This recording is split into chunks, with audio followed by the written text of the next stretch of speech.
Olá a todos os irmãos aí do canal, sou Edson Jasper, um dos trabalhadores aqui da Fraternidade. Estou gravando aqui essa reflexão no último domingo de abril de 2024 e ela vai pro ar então na terça-feira, dia 30, às 20 horas. Então quem está acompanhando neste momento aí, hoje não é dia de desobsessão da casa, mas é dia de irradiação à distância, né? Então você pode colocar um copinho d'água para magnetizar, uma jarra, para que seja também. Está usando essa água durante a semana. Às vezes se tiver com alguma enfermidade, alguma dificuldade física também, você pode botar ali uma garrafinha específica para você. E durante esses 7 dias, todo dia de manhã, você toma um copinho, um golinho dessa água, mas agradecendo a Jesus, já fazendo a prece, né? Realmente recebendo essa água como um remédio, né? Então essa água ela não é nada magístico, né? Ela há um processo magnético sendo trabalhada pela equipe espiritual. Podem acompanhar também aí no livro Nosso Lar. Eles vão demonstrar um caso, né? Que eles magnetizam uma jarra d'água específica com propriedades da natureza, né? No caso lá, eles usaram os fluidos que eles buscaram na natureza do eucalipto e da manga, né, da mangueira, que seria para uma enfermidade mais pulmonar que a pessoa estava tendo, e realmente mostra uma grande melhora depois, quando ela usa daquela água, mesmo sem ninguém saber sobre questões espirituais naquela casa. Então imagina você acreditando, tendo fé, colocando, né? Então seria isso, quem assiste esse conteúdo pós os dias, você vai estar absorvendo o conteúdo, você vai estar também ali com pensamento, com psique, se melhorando, podendo aí entrar em contato melhor com teus guias, mas quem acompanha na hora que a equipe está aqui reunida, terça-feira às 20 horas, você então está recebendo a visita espiritual de algum trabalhador dessa casa, e a qual estará te ajudando a irradiação direto à distância a você, a sua família, ao seu lar, ao que você mentalizar, o seu trabalho, alguma dificuldade que você tenha, e também podendo utilizar então do magnetismo da água. Geralmente eu trago um assunto pronto, bastante que eu já tenho pensado, mas hoje na realidade eu preferi fazer algo aleatório, deixar mais para a espiritualidade nos auxiliar. Eu estou aqui com 2 livros, o Evangelho segundo o Espiritismo e o Evangelho segundo Mateus. E até deixei os 2 porque eu estava em dúvida em qual abrir. Nesse momento eu já sei que vou abrir o Evangelho Mateus e eu vou, que é esse aqui, né? São uma coleção, então esse aqui são passagens do Evangelho, né? De Mateus e comentadas então por Emmanuel. Então eu vou abrir aqui aleatório e a gente vai então buscar algum assunto para a nossa noite de hoje. Eu, porém, vos digo que todo aquele que se encoleriza com seu irmão estará sujeito a julgamento, de Mateus 5:22. Então, aqui está dizendo assim, eu, porém, vos digo que todo aquele que se encoleriza com seu irmão será sujeito a julgamento. E aqui a gente tem uma explicação, então, de Mateus, né? Que seria o verbo nosso. E ele vai falar sobre as palavras, o que essas palavras em forma de encolerização, de agressividade, elas vão nos causar. Então vamos pegar, em vez de ler daí a explicação toda aqui de Emmanuel, né? A gente já vai pegar justamente essa parte que a gente leu aqui e vamos então refletir sobre ela, para que eu também não fique lendo o texto aqui, né? Mas então assim, aqui está falando sobre a cólera. Nesse sentido, a cólera é a raiva, é a agressividade. E aí ele vai colocar, não é uma agressividade no sentido físico, que ele já começa a falar, verbo nosso, a nossa palavra, o que a nossa palavra significa, o que ela pode fazer. A gente pode construir com a palavra e a gente pode destruir com a palavra. Porque a palavra, ela vem junto, emanada de pensamentos e sentimentos. A gente traz 2 fatores energéticos muito fortes que a humanidade muitas vezes acaba não percebendo. O pensamento, ele não está apenas projetado na nossa mente. Apesar das pessoas não verem o nosso pensamento, ele emana, o nosso pensamento ele é criador. Muitas vezes acontece nas casas de espíritos chegarem a trabalhar na casa de alguém, como a gente falou, irradiação, né? Irradiação à distância, você está conectado agora às 20 horas, no momento que a gente está aqui reunido, um trabalhador espiritual vai visitar a tua casa, você não vai ver ele, mas ele vê teus pensamentos. E ele não vê apenas os pensamentos a qual você está pensando agora. Ele vai ver projetado no ambiente as formas, pensamentos que criaram vidas, as formas, pensamentos que se materializaram no plano astral do teu lar. Então, por isso que, até para a gente ver os nossos noticiários, às vezes a gente tem que ter um certo cuidado. Porque se você vê notícia, essa notícia você começa assim a enraivecer, você começa a ficar aborrecido, você começa a criar uma cólera contra aquele noticiário, aquela pessoa que está lá falando no outro lado, ela não vai receber nada de ti nesse momento, porque ela não te conhece, às vezes a distância é muito grande, não tem um aspecto, a sua cólera não está ligado a ele, mas as notícias que ele traz. Então o que acontece? Isso fica com você dentro da sua casa. Agora, quando você está pensando naquela pessoa do teu trabalho que por um acaso te ofendeu, que por um acaso te puxou o tapete, ou por acaso que ele nem te ofendeu, puxou o tapete, mas lá no fundo, às vezes, ele pode ser um ótimo trabalhador e por ele ser muito bom está me incomodando. E aí no meu orgulho, às vezes eu quero achar que ele é ruim. Às vezes ele só não me deu a atenção que eu queria atenção e eu começo a ter pensamentos negativos. Esse pensamento alcança a pessoa.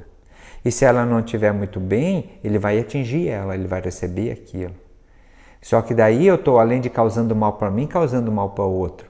E daí esse mal que eu causo para o outro ainda é mais prejudicial do que eu causar só para mim. Então aqui eu botei 2 fatores. Você está vendo noticiários e ficando com raiva e se encolerando com algo que você vê lá. Ele fica com você. O outro, você está pensando em alguém que você conhece, que te conhece em algum sentido, e você se conecta com ele com isso e manda essas energias negativas para ele. Das 2 formas, aquilo vai ficar dentro do seu lar também. E os espíritos que vão ali, eles vão ter o quê? Eles vão perceber essas formas, pensamentos, porque elas começam a criar, às vezes elas ficam como crostas na tua casa, no teu quarto. As tuas preocupações, os nossos medos, ela acaba ficando ali. É como um sujeira astral. Sujeira astral. Agora, sim, isso é o pensamento ainda. Agora, quando, além desse pensamento, eu verbalizo contra alguém, contra um órgão, contra um governo, contra o país que a gente mora, eu estou emanando muita sujeira astral, muita energia. Só que assim, onde essa energia está sendo criada, onde ela está sendo construída? Dentro de mim, dentro do meu corpo energético. Mas eu emano essa energia para o astral em parte, porque a maior parte fica dentro do ambiente que foi criado, dentro do ambiente que foi gerado. E a palavra, depois de lançada, ela não pode ser recolhida. Aquilo que foi dito, ela não pode ser pega de volta.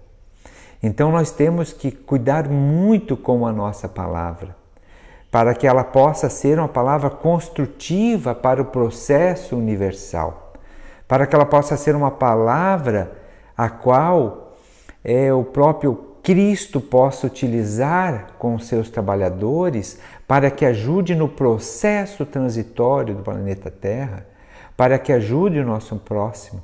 Muitas vezes a caridade é calar-se. Se aquilo que eu falar não vai ajudar, não vai contribuir, é melhor que eu me mantenha quieto. E olha que interessante, que muitas vezes a gente está falando aqui agora quando eu lanço uma palavra em agressividade para alguém, às vezes não é nem agressividade, mas é num tom irônico, e diz assim, se eu não posso fazer que alguém sorria, que eu nunca tire o sorriso de alguém. Porque talvez alguém pode estar feliz com algo e eu ir lá e falar algo que deixa ele triste. Então, se eu possa elevar alguém com a minha palavra, que eu eleve, mas não que eu desconstrua. Que a minha palavra seja algo que possa realmente gerar amor. Às vezes a palavra com amor, ela pode não ser muito compreendida também. Tem aquelas pessoas viciadas em queixar-se para alguém, estar no ambiente do coitadismo, eu sou tadinho. Então essa pessoa muitas vezes não adianta só passar a mão na cabeça, mas com amor e carinho, em um momento propício, conseguir fazer com que ela se perceba. Mesmo que aquela percepção naquele momento possa gerar talvez um certo descompreensão de quem a escute.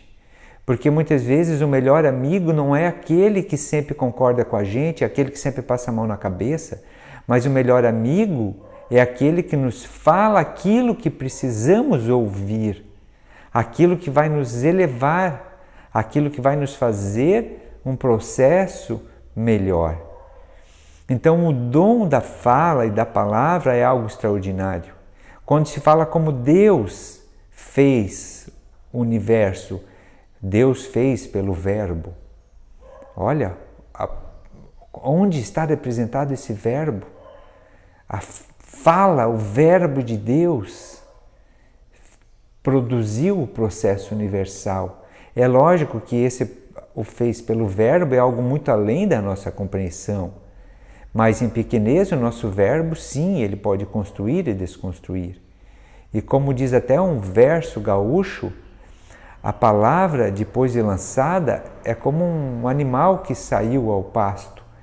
Ele não pode mais ser recolhido sozinho, ele precisa outro animal, outros, para irem buscá-los de volta. Só que ele nunca vai voltar totalmente. É como uma folha de papel rasgada e jogada ao vento. Você pode se dar ao trabalho de recolher, mas você nunca vai recolher tudo. Ela é mais complexo. Então é melhor a gente analisar aquilo que a gente fala e jamais falar em momento de cólera. Porque se eu não verbalizar em momento de cólera, eu já estou segurando, eu estou dizendo para aquela fábrica da emoção negativa, aquela fábrica muitas vezes do orgulho, da raiva, ela não se manifestar. Eu estou ensinando ela que ela não deve produzir esse tipo de situação. Mas nesse processo, então, da busca de nos melhorarmos, a gente vai encontrar nas mensagens do Cristo excepcionais ensinamentos para que a gente possa nos manter em um processo natural de equilíbrio. E que esse processo natural de equilíbrio possa nos fazer presentemente uma benevolência de amor, não apenas ao próximo, mas de amor a nós, de amor à natureza, de amor à nossa pátria, de amor ao nosso bairro, de amor à nossa cidade. Tudo a qual percebemos nada mais é que percepções extrafísicas de um ambiente terreno a qual fomos mergulhados com muito amor e perseverança diante da conduta do nosso Mestre Jesus. Esse governador planetário que estabelece diante dos seus tutelados uma escola maravilhosa de prazeres terrenos, mas também de ensejos e disciplinas a qual necessitamos buscar muitas vezes o conhecimento para que só assim possamos estabelecer em nós mesmos o amor do Cristo.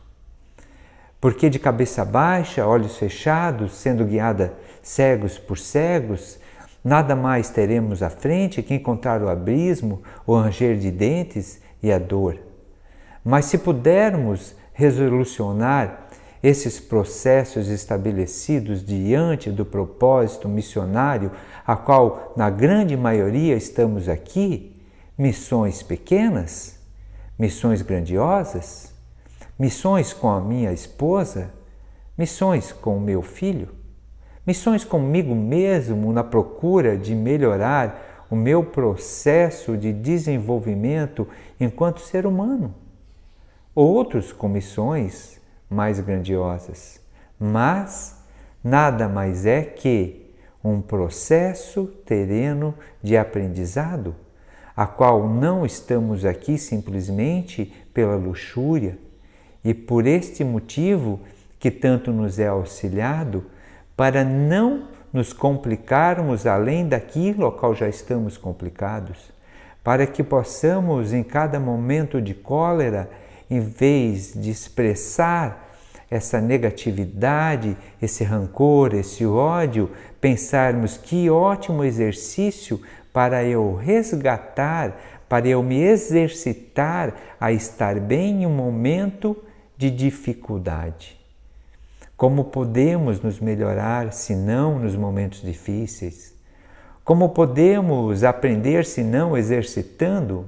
Como podemos nos colocar em prova se não adiante das dificuldades? Que possamos então, meus caros irmãos, com amor em Cristo, estabelecer nesta noite, neste dia, a misericórdia de Jesus para nós mesmos. E que possamos refletir em cada pensamento. Será que ele está sendo construtivo? Será que ele está sendo benéfico? Será realmente que essa construção a qual estamos no modelo terreno é significativa? O quanto eu melhorei no último ano? O quanto eu pretendo melhorar no próximo ano? O quanto bem deixei de fazer? Quanta palavra das que eu emanei ao universo são produtivas e quantas são desconstrutivas, quantas são simplesmente frívolas. Que possamos analisar sobre nossos diálogos e nossas conversas e que possamos simplesmente, se a nossa fala for algo construtivo, que falamos, mas se a nossa fala for algo não construtivo, que possamos nos calar e ouvir mais. Ouvir não apenas com os ouvidos físicos, mas ouvir com os ouvidos da alma. Escute no final desta palestra o teu anjo de guarda. Escute o que ele quer dizer. Estamos encerrando agora e ao encerrar, que você possa fazer a sua prece e fazer 1 minuto de meditação. Esvazie a mente e permita sentir o que o teu guia quer te dizer. Permite escutá-lo e faça isso com exercício. Que possamos não apenas rezar, não apenas pedir, não apenas agradecer, mas que possamos, além de rezar, meditar, esvaziar a mente e escutar a resposta do mundo físico, do mundo extrafísico, porque tudo conversa com a gente, a natureza conversa com a gente, o universo conversa com a gente, Jesus conversa com a gente. Mas na maioria das vezes nós estamos tão ocupados com a mente enfervecida que não o ouvimos. Então que possamos buscar esse exercício, além de rezar, buscar meditar e escutar o que o universo está nos dizendo. Grande abraço, fiquem com Deus, até a próxima terça-feira, quando estarão aqui com um novo trabalhador fazendo a reflexão da semana. Fiquem com Deus.